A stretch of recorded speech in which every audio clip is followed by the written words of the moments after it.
Kan jy kontak maak met die persoon of persone wat jy moet vergewe?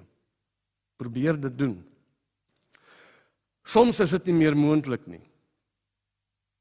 Skryf 'n brief aan daai persoon, want jy kry dit uit jouself uit. 'n Ander waarheid is, soms verstaan daai mens nie eens waaroor dit gaan nie. Daai mens is glad nie oortuig dat hulle teenoor jou verkeerd opgetree het nie. So baie keer is dit nie nodig om te praat nie, maar baie keer is dit nodig om te gaan praat. Jy moet vir die Heilige Gees vra om vir jou te help, om op die regte manier hieroor te dink. Jy moet net deur 'n proses gaan, sodat jy daai persoon kan laat gaan. Sodat jy daai persoon kan losmaak van wat hier in jou menswees is. Jy wil nie meer 'n slaaf van 'n ander persoon wees nie.